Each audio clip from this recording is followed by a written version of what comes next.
তাবিজ কি আসলে শিরক? হ্যাঁ, সন্দেহ হয় নাকি? মানে আল্লাকা তামিমাতান ফাকাদ আশরাকা, নবী করিম সাল্লাল্লাহু আলাইহি ওয়াসাল্লাম বলেছেন, যে ব্যক্তি তামিমা ঝুলাইলো সে শিরিক করলো। তবে ইমাম ইবনে তাইমিয়া রাহিমাহুল্লাহর মতে কোরআনে কারীমের আয়াত বা হাদিসে বর্ণিত কোনো দোয়া লিখে ঝুলাইলে সেটা শিরিক হবে না। আগের যুগের প্রতিমাদের নামটাম লিখে ঝুলাইতো, সেগুলোকে শিরিক বলেছেন। এটা ইমাম ইবনে তাইমিয়া রাহমাতুল্লাহির মত, আমার মত না। অনেক ওলামাদের মতে কোরআন হাদিসের আয়াত দিয়া লিখলে জায়েজ আছে।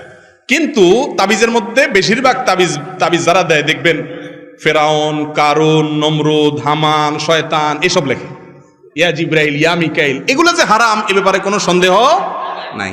আর 2 নম্বর কথা হলো যে তাবিজ ব্যবহার করা, দেওয়া, এটা যে সুন্নাহ বিরোধী কাজ, এটার বিরোধিতা করার মতো কোনো মৌলবী দুনিয়াতে জন্ম নেয় নাই। কারণ রাসূল করিম সাল্লাল্লাহু আলাইহি ওয়াসাল্লাম জীবনে কখনো তাবিজ ব্যবহার করেন নাই, কাউকে তাবিজ দেন নাই। তিনি কি করছেন? ঝাড়ফুঁক করেছেন, ঝাড়ফুঁক।